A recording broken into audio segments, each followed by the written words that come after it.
Subscribe with notifications on.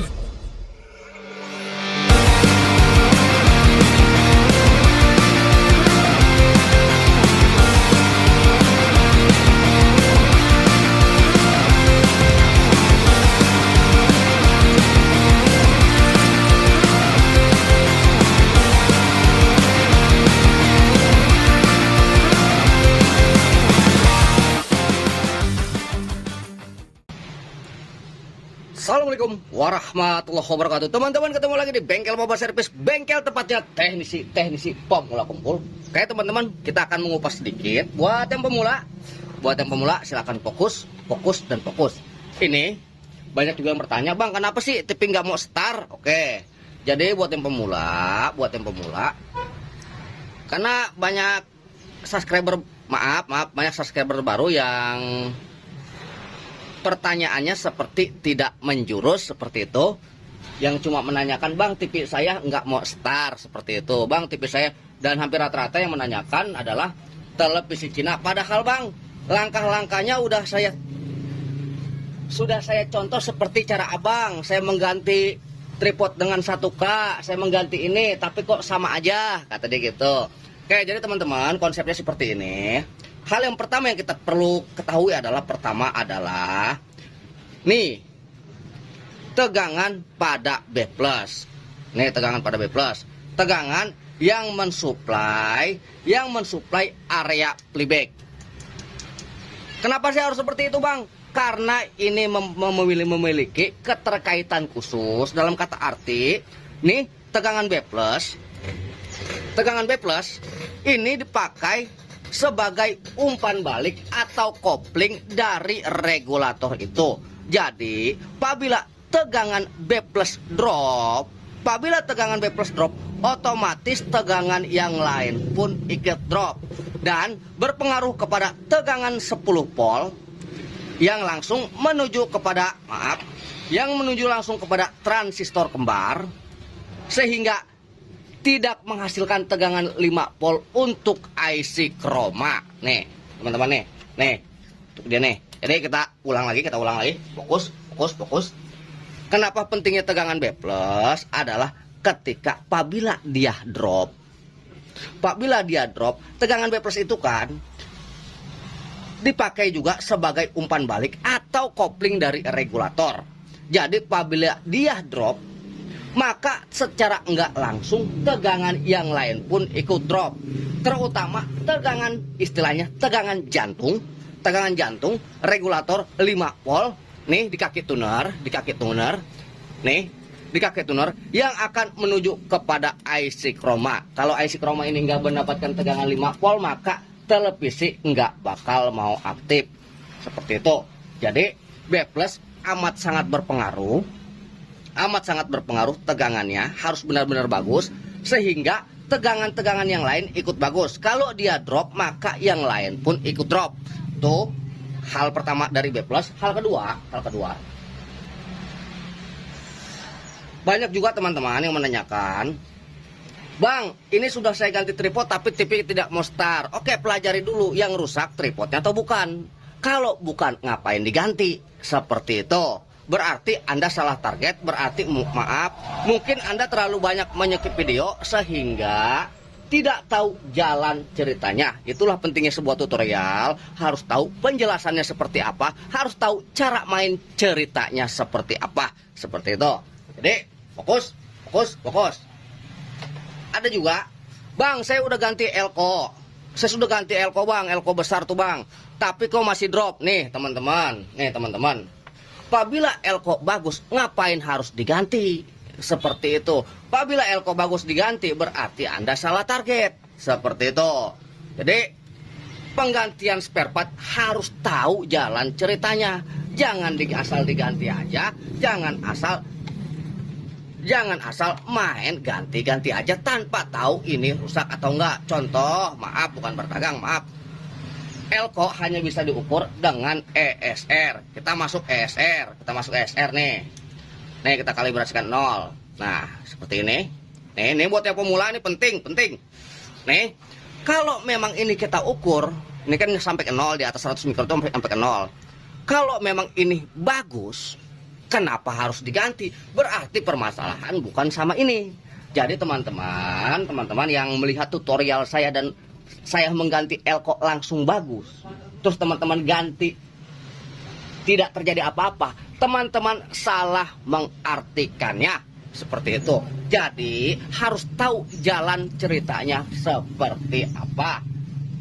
Ini elko masih bagus tuh, tapi ini televisi tidak mau start. Nah, tripod nantilah kita ganti ketika kita membuka beban B+, apakah masih drop atau enggak, seperti itu. Nah, tuh tahap-tahapannya seperti itu, semoga dapat dipahami. Dan kita akan mulai mengeksekusi ini televisi, kerusakannya apa. Kita akan colokan dulu. Nih tegangannya drop 80 volt. Jadi masing-masing kerusakan itu beda-beda cara penyikapannya. Jadi jangan asal gonta-ganti aja, pelajari dulu apa yang diganti. Contoh kasarnya seperti ini. Anggaplah ini sebuah motor. Apabila bannya bocor, ya bannya kita ganti, bukan karburatornya kita bongkar. Seperti itu. Jadi jangan salah persepsi. Itulah pentingnya sebuah tutorial. Jangan main asal skip. Seperti itu. Nih, kita sekarang mengukur beban B+. Nih, saya taruh putar di 250. Itu artinya ketika saya taruh di 250, maka batas maksimal adalah 250 volt. Seperti itu. Jadi apabila nih ini 250 volt, apabila ke sini dia 250, apabila ke sini 200, 150, 150 dan seterusnya, seperti itu. Jadi kita mengambil skala 250. Kenapa saya mengambil skala 250? Karena ini yang mendekati tegangan 110. Kalau saya taruh 50, ini maksimalnya aja 50. Seperti itu. Kalau ngukur buat ini maka akan meledos ke belakang. Seperti itu. Jadi yang mendekati adalah 250. Seperti timbangan juga. Ketika kita menimbang karung beras, nggak mungkin pakai timbangan emas. Seperti itu. Karena kenapa? Akan melodos. Oke. Kita ukur aja langsung B+-nya. Kita ukur langsung.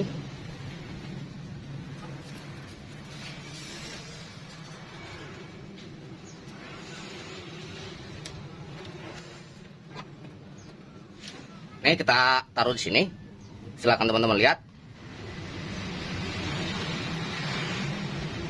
Ini groundnya kurang kali. Bentar. Saya lupa ngegulir ke atas nih. Tuh, ini buat multitester. Jadi ini udah lengkap multitester ESR. Jadi buat yang belajar ganteng banget. Tuh teman-teman. Nah, tuh. Bentar, tuh. Berarti ini terukur, tar nih, groundnya kayaknya nih. Nah, berarti ini hanya terukur kisaran 80 volt. Ini maaf, slow sedikit ya, nggak apa-apa lah. Ini hanya terukur 80 volt. Di mana bang masalahnya bang? Oke, ayo kita cari. Jangan main asal ganti. Seperti itu. Hal pertama yang kita lakukan adalah kita mengecek semua regulatornya. Karena kenapa? Tadi elko-nya pun udah kita ukur dan elko-nya pun bagus. Seperti itu. Jadi kita udah nggak bermain di elko. Sekarang kita lihat nih keempat buah dioda, apakah ada yang short atau enggak. Seperti itu. Karena kalau ada yang short akan menyebabkan tegangan menjadi drop dan juga mengakibatkan yang lain jadi ikut tersumbat. Oke. Nih teman-teman, kita masuk ke skala buzzer, skala yang berbunyi. Nih, tuh. Ah, seperti itu. Fokus. Jadi, skala yang berbunyi, fokus aja sama suaranya. Nih, tong. Di sini ada 4 buah dioda B+, vertikal, tegangan 5 volt, tegangan 10 volt yang akan disaring menjadi 5 volt, dan ini audio. Kita akan cek menggunakan skala yang berbunyi atau skala dioda.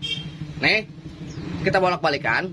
Apabila dibolak-balikan berbunyi semua, maka bisa dipastikan itulah blok yang akan kita eksekusi. Nih teman-teman. Oke, nggak berbunyi, kita balikan. Oke, berbunyi. Berarti itu tandanya normal. Oke, kita lanjut ke tempat yang lain. Oke, tuh berbunyi, kita balikan. Oke, berbunyi juga. Maka inilah yang kita akan curigai. Satu tuh. Enggak. Bagus. Enggak. Bagus. Nih, maka ini yang akan kita curigai karena kenapa? Di siniin berbunyi, di sini beginiin juga bunyi. Tuh. Nah, ini berarti dia ini adalah yang kedua, kita urut. Ini adalah dioda untuk IC vertikal. Jadi kita akan berpusat kepada bagian vertikal seperti itu. Jadi nggak selamanya tripod, nggak selamanya elko. Itulah pentingnya punya SR seperti itu. Jadi wajib kalau pengen belajar elektro itu wajib punya SR. Kalau masih pelit-pelit modal, kalau masih malas-malas buat ngelengkapin alat, udah jangan belajar elektro. Main game online aja. Seperti itu. Maaf, tapi itu kenyataannya. Oke. Jadi kadang saya suka sedikit kekik. Karena kenapa? Tutorial saya itu terkadang dibilang katanya, itu mah hoak pebangusannya. Seperti itu. Oke, kita mulai lagi. Terkadang dapat komentar-komentar yang pedas. Wajar sih, wajar. Karena kenapa? Karena emang resiko pemain YouTube lah, dapat komentar-komentar yang gak jelas, yang yang bikin keki. Oke, kita lanjut. Nah, nih bagian vertikal, ini kan udah ketahuan nih bermasalah. Terserah mau dibuka diodanya dulu atau mau dibuka IC vertikalnya dulu, terserah. Karena kenapa? Ini diantaranya yang menyebabkan ini tegangan bisa menjadi drop, bisa jadi lantaran IC vertikal. Lantaran ini IC vertikal, dioda jadi ikut jebol. Atau kebalikannya juga sama, seperti itu. Karena dioda nggak semerta-merta dia jebol kalau nggak ada masalahnya. Oke, kita buka.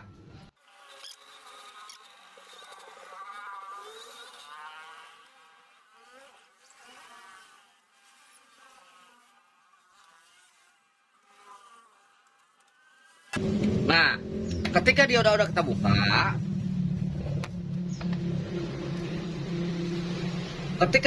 kita buka, kita pastikan lagi jalurnya dengan skala yang bunyi lagi. Kita pastikan masih bunyi atau enggak. Oke, masih berbunyi, maka ini IC penyebabnya. Kita buka dulu IC-nya. Tapi di situ juga ada dioda damper. Kita cabut dulu IC-nya. Setelah itu baru kita lihat. Setelah kita buka, kita lihat masih ngesot atau enggak.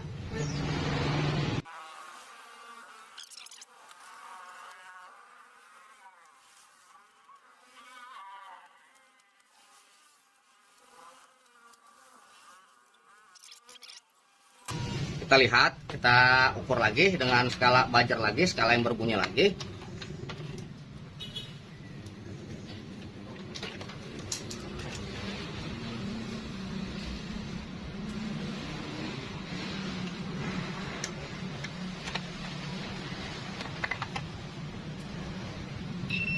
Kita lihat.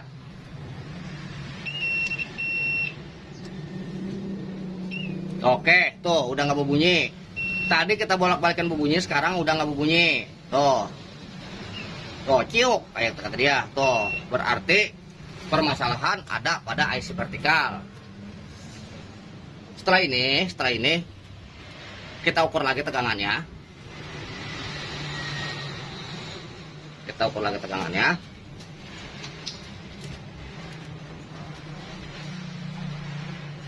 Kita pakai lagi skala yang 250. Nih, skala yang 250. Ntar saya kecilin. Tuh, tadi dia cuma ada di 80. Sekarang apakah nyampe 100 volt atau enggak? Lihat.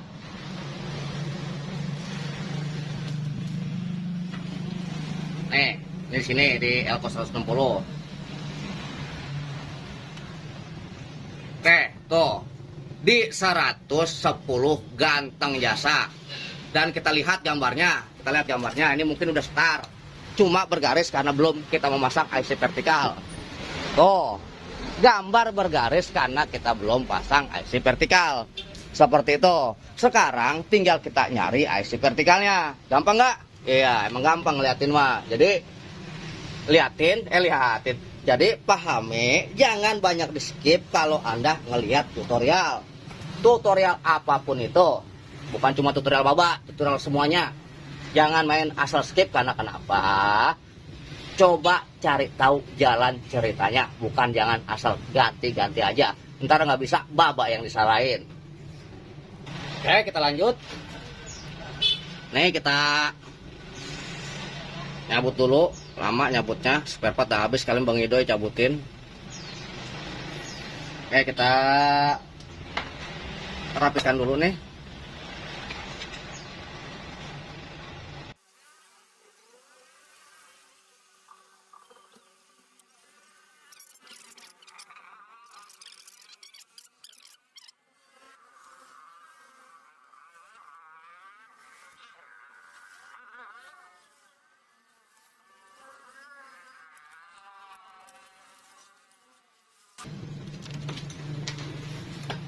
Oke, kita colokkan aja.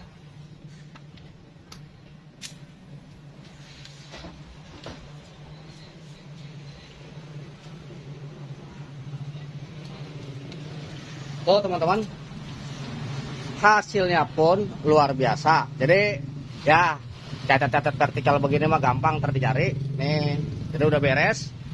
Karena belum taruh antena, kita pasang antena bongbongan aja.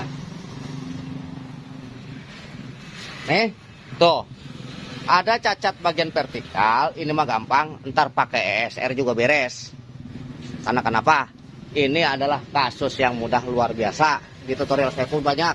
Jadi yang bilang hoax tuh caranya, yang masih keder tuh ceritanya. Kurang lebih saya mohon maaf. Wabillahi taufiq wal hidayah. Wassalamualaikum warahmatullahi wabarakatuh. Halus.